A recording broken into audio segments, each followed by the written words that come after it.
Ecopolitis.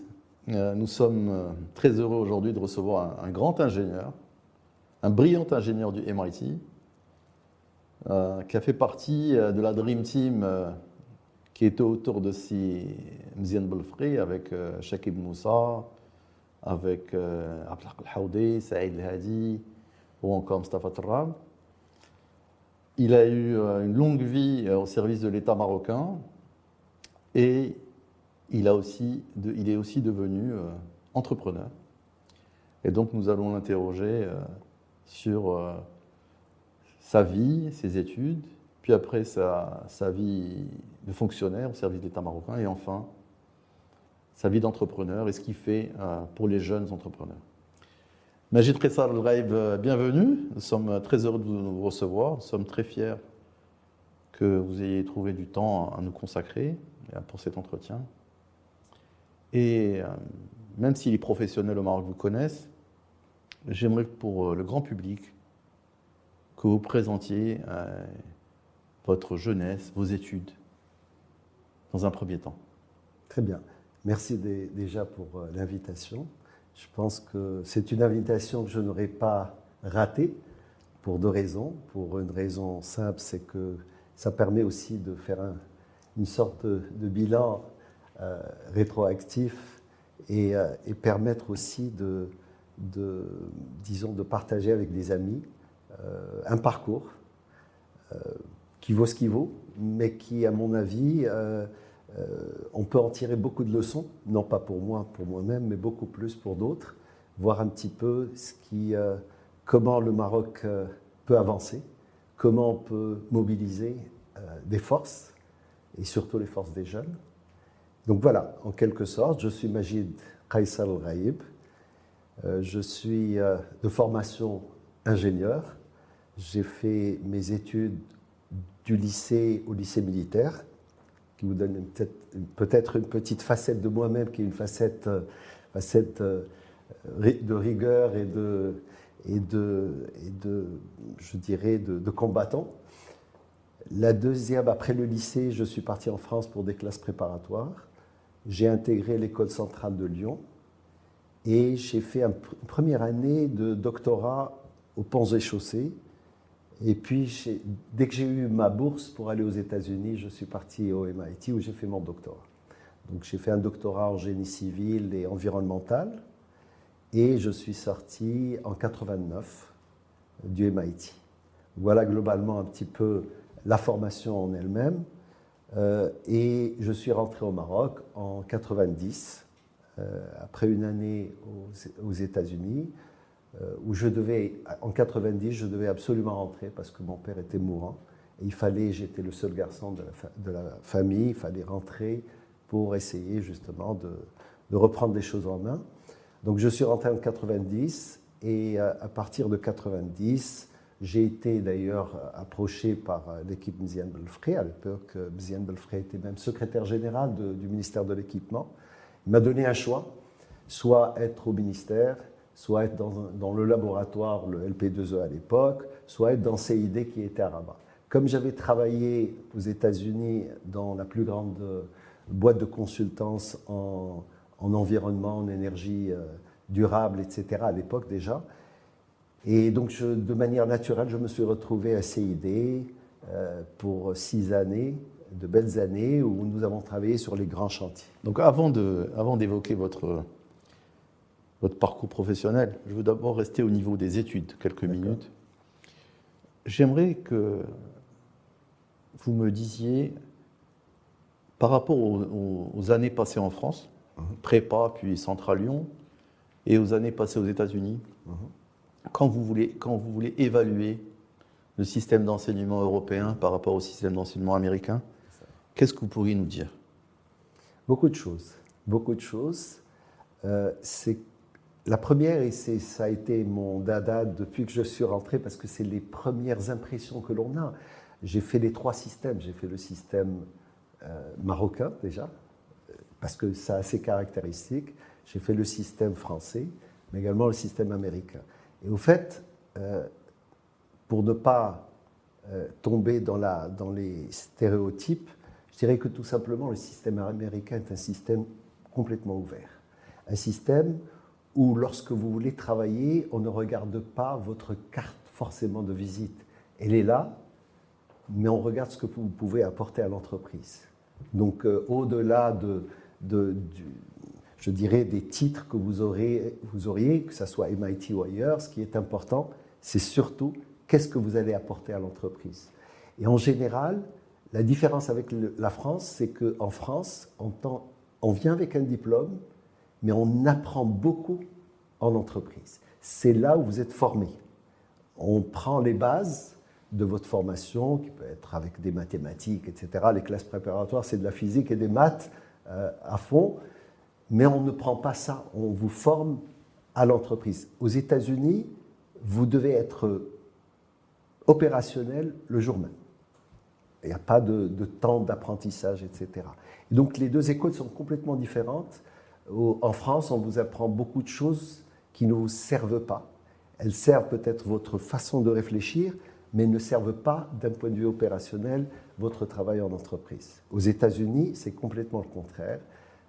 Donc quand on venait aux États-Unis, on avait les francophones avaient une sorte d'attrait parce qu'ils étaient forts en maths et c'est ce qui leur manquait un petit peu. Donc vous êtes utilisés pour vos points forts qui sont les mathématiques.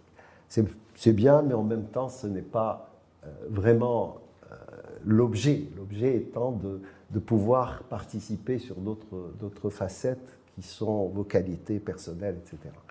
Donc voilà, globalement.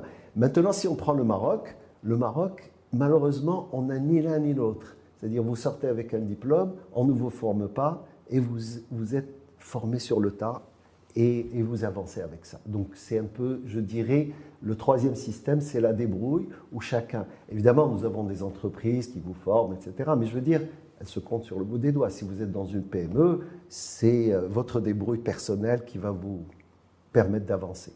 Donc voilà, un peu les systèmes. Si c'était à refaire, si vous retrouviez Majid Qaïs Al Ghaib à 18 ans, il doit faire un choix, il a la possibilité d'aller étudier en France, aux États-Unis, au Canada, il ferait quoi? Alors, la réponse est toute simple. Je l'ai fait avec ma sœur et je l'ai fait avec mes filles. Donc, automatiquement, c'était pour aller aux États-Unis. Ma sœur, par exemple, quand j'étais aux États-Unis, elle rentrait en classe préparatoire. Je lui dis, tu ne feras pas la classe préparatoire. Je sais ce que ça va te former à être une super ingénieure, mais ce n'est pas ce que je veux. Et au fait, elle a fait une année blanche. Elle est venue chez moi, elle a préparé ses examens jusqu'à décembre.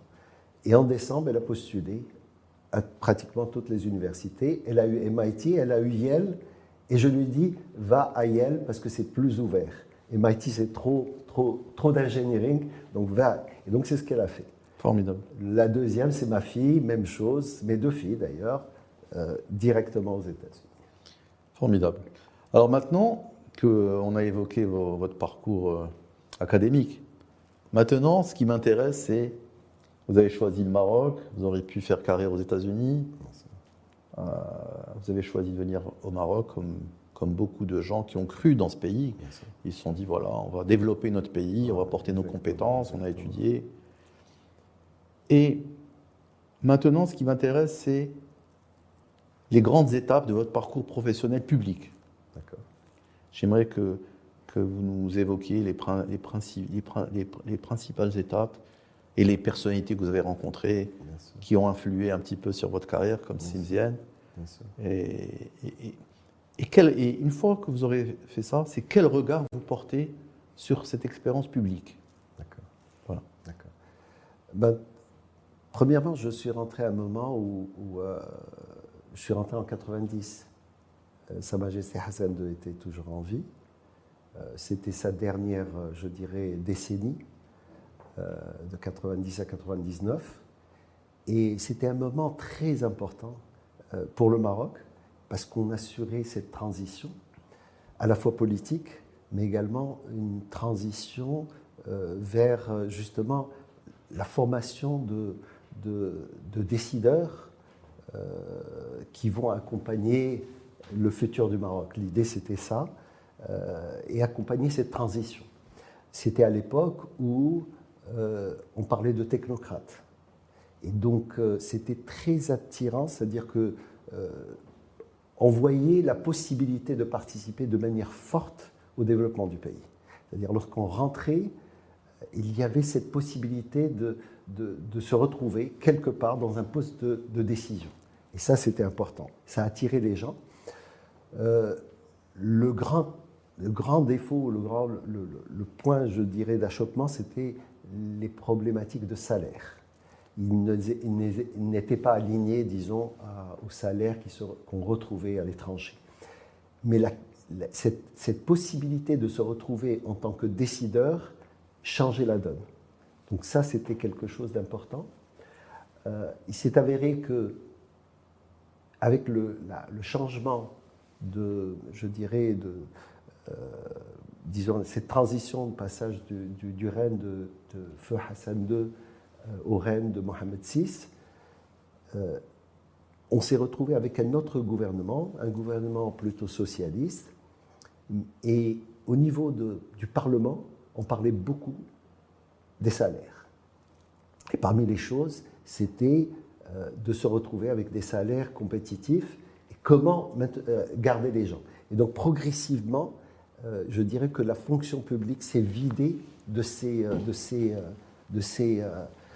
sa richesse, qui était le capital humain, où les personnes se retrouvaient à des niveaux de salaire, parce qu'il fallait rester dans la transparence. À un certain moment, il y avait des compléments de salaire.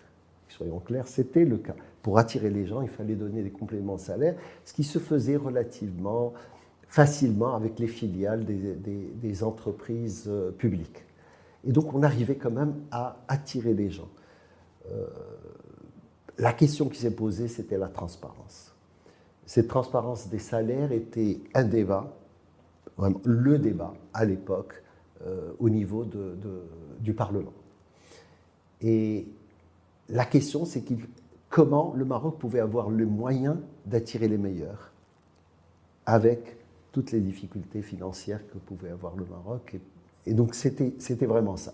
Donc, le momentum que nous avions pris au niveau de la fin du règne de Hassan II, et même un petit peu avant, c'est quelque peu, je dirais, atténué avec le temps. Et progressivement, je dirais que l'État a vu, je dirais, un départ progressif, hein, ça n'a pas été brutal, mais progressif, des meilleures compétences. D'accord. Et le privé était capable aussi d'être attractif. Et donc, bof, tant que c'est au Maroc, il n'y a pas de problème, les vases communicants fonctionnent. Mais quand les gens doivent repartir... C'est la fuite des cerveaux. C'est la fuite des cerveaux, on est dans une crise. Et je pense qu'aujourd'hui, autant on peut le voir du côté positif, il y a certainement un côté négatif de cette fuite de cerveau. Bon, aujourd'hui, en fait, cette fuite des cerveaux, elle s'est accélérée fortement. Bien sûr. Ces 10 dernières années, nous perdons les ingénieurs, les médecins, les infirmiers. Exactement. Nous perdons même les techniciens. Bien sûr. Le Canada, par exemple, est en train d'attirer les menuisiers, les charpentiers, les bouchers, exactement, parce qu'ils n'en ont plus au Canada. Exactement. Et donc, on a beaucoup de gens qui s'en vont au Canada, vont en Australie, vont en France, qui a changé complètement, qui est allé vers l'immigration choisie. Donc là, vous êtes rentré, votre père était mourant, vous avez choisi le Maroc, vous avez choisi et vous avez fait une première rencontre avec Si Belfry. Comme j'ai dit tout à l'heure, vous avez fait partie de la Dream Team de Mziane Belfry. Et vous êtes rentré au CID. Vous avez passé 6 ans au CID. Qu'est-ce que vous pourriez nous dire de cette expérience où vous étiez à la tête d'une des 2 plus importantes entreprises d'ingénierie au Maroc? Oui, c'est ça. Premièrement, c'était une expérience formidable. Pourquoi? Parce que tout simplement, une personne comme Mziane Belfry avait cette vision, et même avec Sirbesh, qui était également avant lui en tant que ministre. N'oublions pas que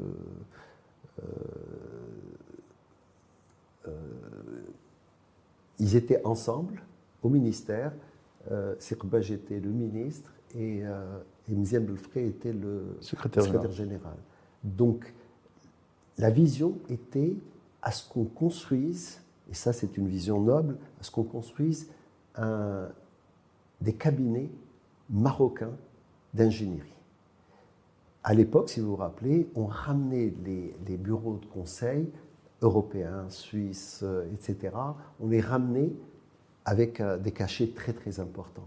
Et c'est de là que sont nés deux compétiteurs, un privé, totalement privé, un autre semi-public privé, c'était CID, Ingema et CID. On avait les deux bureaux et cette compétition était très saine et vraiment ça fonctionnait bien parce que ça permettait de pousser à la concurrence l'ingénierie marocaine. Et donc on est aujourd'hui, si on fait le bilan, on est capable aujourd'hui de construire et même de construire et de répondre à des appels d'offres à l'international. Donc ça a été le courage. Dans un domaine comme l'ingénierie, le capital humain est important et il faut investir sur le long terme. On ne peut pas juste avoir un ingénieur qui passe chez vous pendant 2 ou 3 ans et repart. Il faut qu'il reste 10 ans pour qu'il soit spécialiste, peut-être 20 ans pour qu'il soit un expert. Et donc il faut, et c'est l'État qui est patient en tant qu'investisseur, qui pouvait justement attendre ces 20 années. Et c'est ce genre je dirais, d'initiatives qui sont très importantes et qu'il faut avoir le courage de prendre. Donc, avec cette expérience-là, ce qu'on a retiré, c'est qu'aujourd'hui, nous héritons, je dirais, de bureaux de consultance d'un niveau international capable de travailler en Afrique, capable d'accompagner les entreprises marocaines, capable d'accompagner l'Afrique dans son développement. Et ça, c'est important. Donc ça, c'est le premier point. Le deuxième qui serait, je dirais, qui serait important à signaler, c'est que c'était une période où on faisait confiance aux jeunes à l'époque, que nous étions, pour être à des postes directement de responsabilité. Et ça, c'est important. Je veux dire, c'est comme pour l'entrepreneuriat. Un entrepreneur tombe, se relève, etc. Et on faisait confiance. Et le système fonctionnait bien. Aujourd'hui, les jeunes qui viennent avec des diplômes sont vite limités parce qu'il y a des gens qui sont avant eux, parce qu'il y a eu peut-être d'autres qui ont été positionnés à ce niveau-là et qui n'ont pas forcément le niveau qu'il faut. Et donc, il y a automatiquement aujourd'hui une réputation de l'État comme étant un État qui n'attire pas des compétences autant qu'avant. Donc, je dirais, il y a eu un certain populisme qui a fait qu'on a oublié les objectifs. Or, les objectifs, c'est d'avoir les meilleurs là où on en a besoin. Mais c'est aussi lié aux hommes, c'est-à-dire que les projets sont portés par les hommes, la vision, c'est des hommes. Avant, vous aviez Mziane Belfré, vous avez Zoli Khamsri, vous aviez des gens, vous aviez Mustafa Sahel, vous aviez des gens d'un très haut niveau dans l'administration. Ces gens-là, on ne les retrouve plus aujourd'hui. Et donc, ils n'ont pas la capacité, ceux qui sont aujourd'hui en place, n'ont pas la capacité d'attirer les talents. C'est ça, exactement. Les talents préfèrent rester à Londres ou à Genève ou être dans le privé au Maroc, mais ils ne veulent pas forcément travailler dans le public. Et donc, dans le public, on le voit, on voit que le niveau des compétences dans le public, le niveau a baissé. Parce qu'avant, comme vous l'avez si bien dit, il y avait quelqu'un qui réfléchissait même à l'aspect matériel, comment trouver des ressources pour que le public soit compétitif par rapport au salaire offert par le privé. Exactement. Donc après Ingema, après le CID, Ingema c'était votre concurrent, après le CID, quelle a été l'étape d'après dans votre carrière? Au bout de 6 ans, j'ai été approché par Sis Sahel, et donc bien sûr, Sis Sahel était dans la même prédisposition, c'est-à-dire qu'il recherchait un petit peu les personnes qui pouvaient réellement prendre les choses en main, et donc il m'a fait une offre d'intégrer l'Office national des pêches, avec l'idée de prendre la relève. Donc je suis venu en tant que secrétaire général en 1997. Donc en tant que secrétaire général, avec l'idée de prendre le dessus et de prendre les choses en main. Donc c'est ce qui s'est passé réellement. Je suis resté 3 ans en tant que secrétaire général et j'ai été nommé par Sa Majesté Mohamed VI en 2001 en tant que directeur général. J'avais assuré même un intérim pendant une année. Mon prédécesseur, Sibrahimi, voulait partir pour une formation, donc il est parti, j'ai assuré cet intérim-là, et à son retour, donc il a été nommé ailleurs, j'ai été nommé en tant que responsable donc, de l'Office national des pêches, et c'était en 2001. Donc j'ai pris les rênes, disons, de 2000 à 2010, sur 10 ans. Super. Qu'est-ce que vous pourriez nous dire de cette directeur général d'une grande entreprise publique? Ouais. Vous étiez jeune, de grandes responsabilités. Quelle est votre lecture de cette expérience à la tête de l'Office national des pêches? Premièrement, une belle lecture. Je vais vous dire pourquoi. J'étais là-bas dans ma tête pour 4 à 5 ans. Et à l'époque, on parlait justement du changement des responsables, des offices, etc. Au bout d'un cycle de 4-5 ans, on les changeait, etc. Je me suis retrouvé au bout de 10 ans toujours à la tête de cet office, mais c'était 10 ans qui étaient importants parce que à la fois on pouvait implémenter et voir le résultat de ce qu'on a fait. C'était 10 ans où il fallait réfléchir et assainir l'office, pour plusieurs raisons. Je vais vous expliquer en quelques mots, sans entrer dans le détail, mais on a hérité d'un office qui était complètement, je dirais, non aligné avec sa mission, pour une raison très simple. Une des raisons qui peut expliquer tout ça, c'est que un des directeurs qui était à l'époque, en 80, disons, dans les années 80, était pressenti pour être ministre, mais ce n'est pas lui qui est passé en tant que ministre, et le ministre de la Pêche, parce qu'on a créé le ministère de la Pêche en 81. Et donc cette période de 80 à 90 était une période de flottement, où on ne s'intéressait pas trop à l'office, il y avait un ministère, etc. Et donc tout le brio de l'office partait en fumée, et donc on était sur une logique où, comme dit le proverbe, hein, c'est qui n'avance recule, et donc on était en stagnation, et on a hérité d'un office où les débats au sein du Parlement étaient: est-ce qu'on garde cet office en 96, est-ce qu'on le garde ou pas? Et à la fin, on a décidé de le garder, de le réduire de ses missions. Il avait 4 missions, et de ces 4 missions, on en a gardé 2. Les 2 qui ont été enlevées, c'est celle la mission de recherche halieutique, qui a été donnée à un institut. Donc on a créé un institut de recherche halieutique, c'est l'INRH, et on a enlevé toutes les missions d'opérateurs, je dirais, privés. Tous les offices à l'époque dans les années 80 avaient des filiales, etc. On créait lorsque le privé ne pouvait pas faire.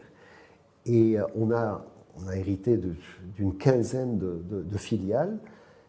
Et donc on se retrouve avec un office complètement, je dirais, où le capital humain est complètement démotivé, et il fallait reprendre toute la machine. Les chiffres d'affaires qu'on avait étaient de l'ordre de 800 millions de dirhams. Le potentiel était largement plus grand. On avait une dualité de gestion des halles aux poissons au niveau des ports. Il y avait l'ODEP, qui avait les plus grosses, et il y avait l'office. Et il fallait reprendre tout ça, unifier la gestion et reprendre les choses en main avec des missions réduites. En fait, quand je suis arrivé, les gens pensaient que la mission réduite était en défaveur de l'office. Mais en fait, c'était l'opportunité rêvée pour se concentrer sur la commercialisation et sur sa mission de bras droit au service de la modernisation du secteur, etc. Donc, en héritant de ça, on a travaillé pendant 5 ou 6 ans à revoir les mentalités. Je ne veux pas rentrer dans le détail, mais les grands problèmes sont là. C'est les problèmes du Maroc. Pas de reddition de comptes, mauvais contrôle de l'État, conseil d'administration qui ne fonctionne pas correctement, et j'en passe. Toutes les problématiques de business éthique, tout ce qui est éthique des affaires, se retrouver là, avec des rentes, avec des problématiques d'incompétence des gens. On recrutait des gens de n'importe quel je dirais, horizon, et sans avoir une réelle politique des ressources humaines qui soit capable d'accompagner le changement. Le résultat de tout ça, et ça je le donne parfois en exemple, je leur dis, on est parti de 800 millions de dirhams, on est arrivé à 5 milliards de dirhams.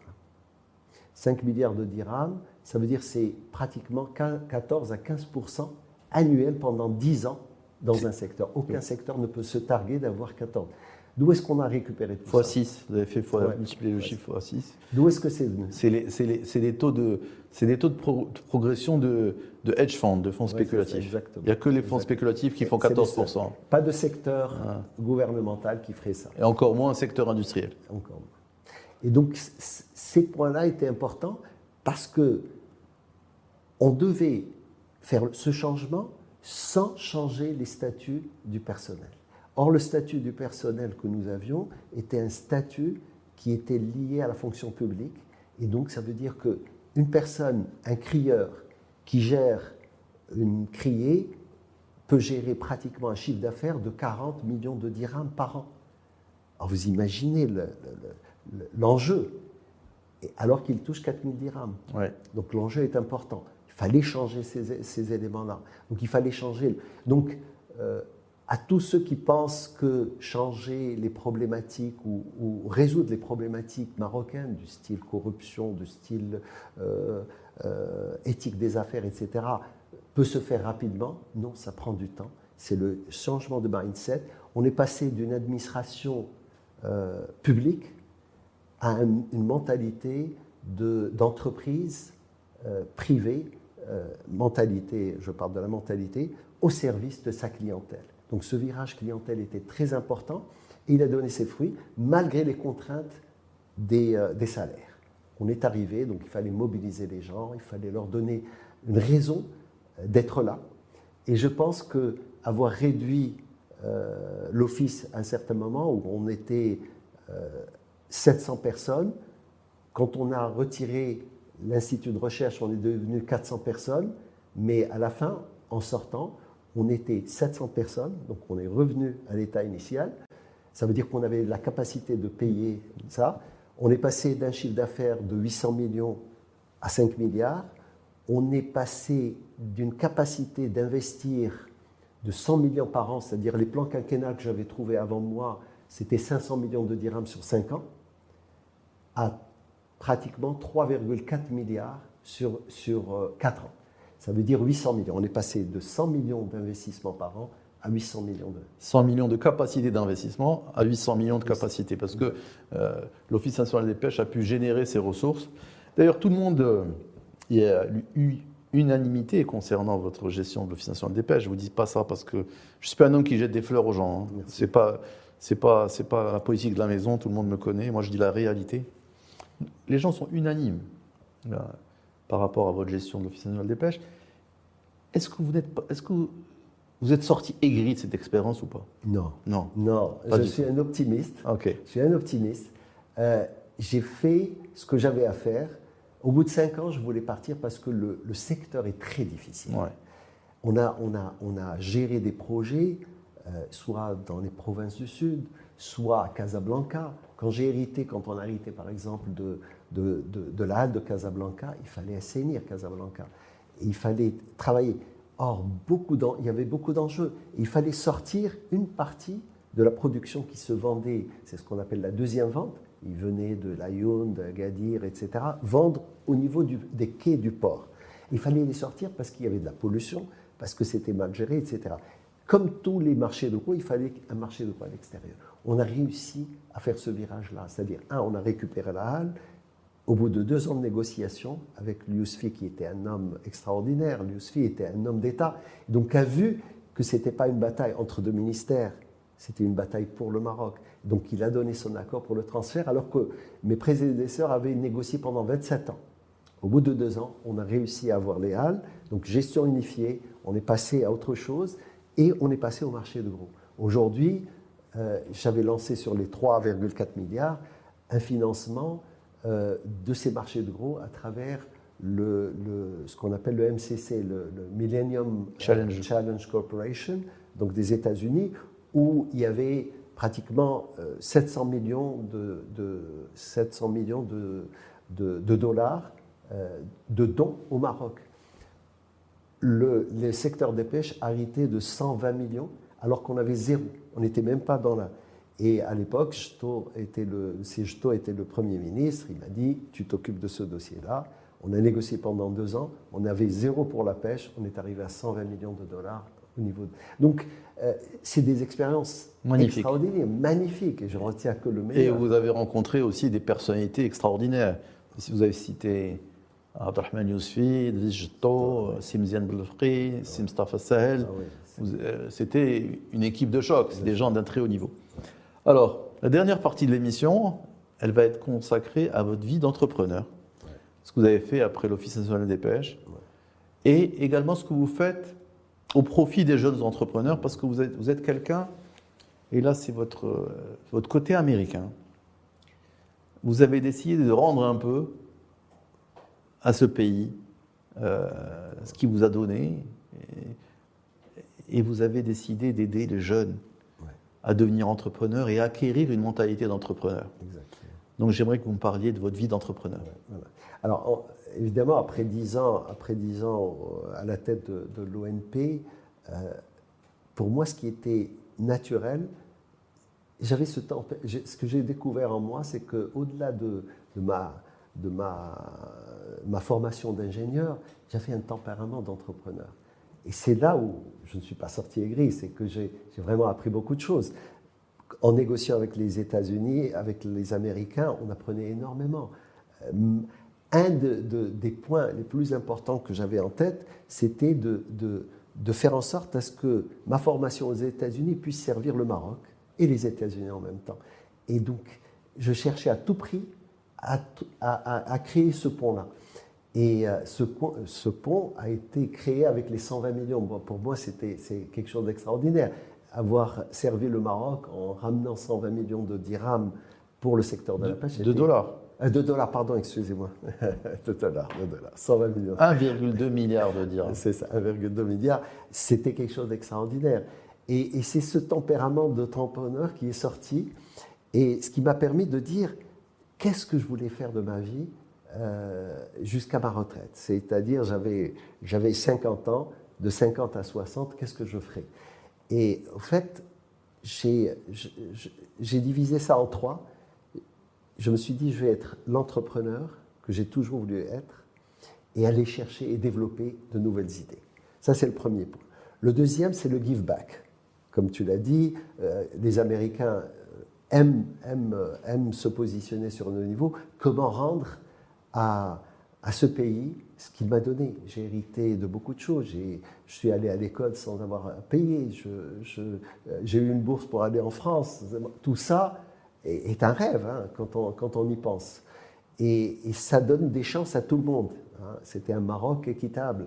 Et donc ça, c'était important, avoir cette bourse-là. J'ai aussi hérité d'une bourse maroco-américaine pour aller aux États-Unis. Donc tout ça, il fallait bien que je rende à ce pays ce qu'il m'a donné. Donc la deuxième chose, c'est de dire, je veux être dans l'associatif également. Et j'ai choisi l'associatif, mais l'entrepreneuriat, je dirais l'entrepreneuriat dans l'associatif. Donc l'idée, c'est que j'ai accompagné et je continue à accompagner les jeunes dans une association qui s'appelle Enactus Morocco, qui est une association qui est pratiquement sur tous les campus du Maroc. On est sur 120 campus. Tous les clubs Enactus dans les campus pratiquement recrutent entre 60 et 100 jeunes pour travailler au niveau de l'entrepreneuriat. On travaille au niveau de l'entrepreneuriat, c'est ce qu'appellent les gens aussi l'entrepreneuriat social. cet entrepreneuriat social, je refuse de l'appeler ainsi. C'est un terme galvaudé, c'est pas le terme qu'il faut en fait. Ouais. Et j'utilise aujourd'hui, c'est l'entrepreneuriat à fort impact. Or, tous les challenges du Maroc et même du monde, et de l'Afrique surtout, sont, à partir de maintenant, et le Covid nous l'a montré, c'est des challenges sociaux et sociétaux. C'est-à-dire que l'éducation, la santé, l'accès à l'eau, l'accès à l'énergie sont des opportunités pour faire du business. En Afrique, par exemple, sur 1,2 milliard, un Africain sur 2 n'a pas accès à l'électricité. Ça veut dire que c'est un marché de 600 millions. C'est ce qu'on dit à nos jeunes. On leur dit, regardez ça comme une opportunité. Lorsque vous voyez une bouteille de plastique par terre, regardez ça comme une opportunité de faire du business. Et donc, on change les mentalités. Le but, ce n'est pas de faire que de ces jeunes-là que des entrepreneurs, mais aussi changer leur mentalité, ne pas demander à l'État ce qu'elle ne peut pas vous donner, ne pas être au niveau du Parlement en train de dire « je veux avoir mon droit au travail dans le public ». Non, on veut avoir droit à des opportunités, on veut avoir des droits égaux pour accéder au marché, etc. Ça, Donc, l'accompagnement des jeunes est important. On accompagne pratiquement entre 7 000 et 8 000 jeunes par an. Vous voyez la force de frappe, si ces 7 000 s'attelaient à un seul projet. Imaginons que l'accès à l'eau soit le problème. Vous avez 7 000 jeunes qui sont dévoués à cette cause-là. Donc on les forme, on les pousse à travailler. Ce qu'on fait, ce n'est pas des cours, c'est du learning by doing. Ils vont sur le terrain, ils implémentent et ils nous montrent l'impact. Donc c'est la méthode américaine. C'est ça, exactement. Vous apprenez au fur et à mesure par votre expérience et de façon itérative, vous améliorez vos compétences, etc. Et l'échec n'est pas une problème, une tare, c'est pas chouma. Bien sûr. Au contraire, il faut tomber, se remettre droit, retomber. Le pire, c'est qu'on tombe et qu'on reste par terre. De toute façon, un entrepreneur, c'est quelqu'un qui essaie beaucoup pour gagner parfois. Exactement. Donc on ne gagne pas tout le temps. Et là, je m'adresse aussi à l'entraîneur qui est en toi et Alors, c'est exactement ça. C'est cette mentalité et c'est là où l'État doit faire confiance aux jeunes. Doit leur dire, allez-y, tombez. Et on a un programme qui est intéressant, c'est Innovinvest. Je pense que c'est là où l'État, les 50 millions de dollars qui ont été mis dans ce projet-là, où l'État a compris qu'il fallait faire confiance aux jeunes et avoir un deal flow d'idées qui seraient capables d'avoir 1000 pour arriver à avoir 5 ou 6. Hein. C'est à la fin du processus qui soit internationalisable, qui soit accélérable et internationalisable. Et vous savez mieux que moi que une idée ne peut vivre que si on peut la financer. Exactement. Et donc, qu'est-ce que vous pensez du système de financement des startups et du capital risque, du capital développement au Maroc? Qu'est-ce qu'il faudrait faire, à votre avis, pour aider ces jeunes à accéder au financement? D'accord. Alors, vous savez, quand vous êtes dans le domaine des startups, contrairement à la PME, à la très petite entreprise, ce n'est pas des revenus linéaires. C'est des revenus qui sont exponentiels, mais avec une phase de ce qu'on appelle la vallée de la mort, où vous êtes vraiment... Vous brûlez du cash. On brûle. Ouais. On ne fait que brûler et on ne voit pas le jour. Et le seul moyen de voir le jour, c'est d'être accompagné et d'être capable de justement voir cette possibilité, d'avoir cet optimisme, de voir la solution, pratiquement arriver à la solution à un certain moment.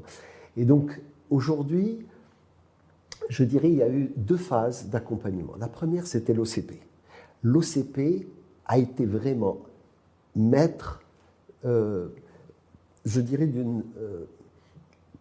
a été ce catalyseur qui a permis à l'écosystème des incubateurs de vraiment donner ce qu'il pouvait donner. L'idée était simple, c'est qu'en 2013, l'OCP a donné de l'argent avec des conditions très simples en disant aux incubateurs qui pouvaient exister à l'époque, on leur donne de l'argent en leur disant « Cette année, je vous finance à 100%, la deuxième année à 75%, la troisième année en 50% pour sortir au bout de la quatrième ou cinquième année. » Et donc, à partir de là, on bourgeonnait des incubateurs qui étaient capables d'accompagner justement et expliquer aux jeunes que le cycle des startups est un cycle particulier. Il y a un premier cycle qui est celui de cycle de vie, c'est le cycle que j'appellerais de l'idéation, sortir avec une idée intéressante qui a de l'avenir. La deuxième partie, c'est le go-to-market. La troisième, c'est la maturité, donc le développement, pardon. Et après, la quatrième, c'est la maturité. Et à chaque phase avait je dirais, son investissement particulier. Le premier, c'est le don. L'investisseur ne peut pas investir, sauf quelques business angels, mais en général, c'est l'État qui s'occupe de la première phase. La deuxième, vous avez des business angels, et c'est aussi le début des venture capitalistes qui rentrent et qui font confiance. L'État a également, dans le projet dont je vous ai parlé, Innovinvest, a donné de la grant, du don, pour la première phase, a donné un prêt d'honneur pour la deuxième phase. Donc on passait de 200 000 au prêt d'honneur de 500 000, et les venture capitalistes, normalement, venaient en troisième phase pour accélérer, justement. Et donc, cette accélération, nous sommes sur le début. Nous n'avons pas encore de série A importante. Peut-être qu'il y a une ou deux séries A. Les séries A, c'est lorsque vous commencez à investir au-delà des 10 millions de dirhams, etc., pour aider la start-up à vraiment scaler. Alors qu'aujourd'hui, nous avons une expérience dans le don, dans les premières phases de l'idéation. Nous avons le go-to-market qui commence à bourgeonner. Et aujourd'hui, ce qu'on a besoin, c'est que cette expérience de 50 millions de dollars, qui a été un prêt de la Banque mondiale au ministère des Finances, à l'État marocain, qu'on puisse, ces 500 millions de dirhams ou 50 millions de dollars, ce n'est qu'une phase pilote. Et c'est aujourd'hui qu'il ne faut pas s'arrêter. C'est aujourd'hui on se dit, oui, on a appris beaucoup de choses, et c'est maintenant qu'il faut investir énormément. Je dirais que globalement, nous avons besoin, non pas de 50 millions de dollars, mais nous avons besoin de peut-être 500 millions de dollars d'investissement sur 5 ans. Et ça, c'est possible pour le Maroc. On peut investir énormément à condition que le gouvernement fasse confiance. L'innovation, c'est la clé de notre installation en Afrique. C'est la clé de notre développement. On a été capable de ramener beaucoup d'investissements, mais l'investissement sans une innovation, c'est juste ramener du capital qui repart après. Il peut vous laisser ce qu'il veut, mais il repart. L'innovation, c'est de donner à cette génération nouvelle la capacité justement de créer elle-même et d'aller sur des startups qui sont des startups africaines et qui résolvent tous les problèmes qui peuvent être d'ordre accès à l'énergie, accès à l'eau. Vous avez vu l'importance de l'accès à l'eau ces temps-ci, alors qu'on maîtrisait les barrages avec des capacités de retenue énormes. Aujourd'hui, on a le problème de l'accès à l'eau avec des solutions qui sont très chères, qui passent de 1 dirham à 7 dirhams. Aujourd'hui, la désalinisation, c'est 7 dirhams le mètre cube. Donc, on est sur des solutions qui existent, mais qui coûtent très cher. Donc, l'idée, c'est justement permettre à ces jeunes de prendre leur destin en main et de créer un Maroc qui va au-delà de ce qu'on a hérité. C'est vraiment voir l'avenir, et l'avenir est dans le durable. Tout ce qui est, j'appellerais, tout ce qui est AI, intelligence artificielle, tout ce qui est technologique, sont là pour aider l'être humain et la nature à trouver des solutions. Et le vrai problème, c'est l'être humain et la nature, ça veut dire ce développement durable de ces deux raisons d'être sur Terre, l'homme et sa nature. Aujourd'hui, nous consommons plus que la nature ne peut donner, et il faut revoir les business models qui sont actuellement. Les seuls business models qui fonctionnent aujourd'hui, qui vont fonctionner, c'est ceux qui sont basés sur le développement durable, avec l'aide de la technologie pour scaler. C'est formidable. Vous avez une vie passionnante. Je vous félicite pour votre parcours, parce que vous avez su faire quelque chose de difficile, c'est trouver l'agilité intellectuelle de devenir entrepreneur après avoir été longtemps au service de l'État. Ça, c'est rare. Donc, je vous félicite pour votre parcours. Je vous remercie d'être venu nous voir. C'est bon. Et je vous souhaite une réussite extraordinaire, tant au Maroc qu'à l'étranger, en Afrique. Parce que les relais de croissance pour le Maroc sont en Afrique. Ouais, exactement. Et j'aurai plaisir à vous recevoir une autre fois parce que une demi-heure, 35 minutes, 40 minutes ne sont pas suffisants pour que vous puissiez nous présenter ce que vous faites. Donc, Majid Ressa Al Raï, merci. Je suis fier de vous. Le Maroc est fier d'avoir des hommes comme vous. Et je vous souhaite plein succès pour la suite. Merci pour cet agréable moment parce qu'il vous permet ce bilan intellectuel de votre vie. Je pense qu'il y a encore beaucoup de choses à faire. Je n'ai pas parlé beaucoup de la partie académique, mais elle vient renforcer cette trilogie entrepreneuriat, associatif et donc le give back, mais également un give back à travers l'académique, la formation. Merci beaucoup, Majid Ressa Al Raï. Merci.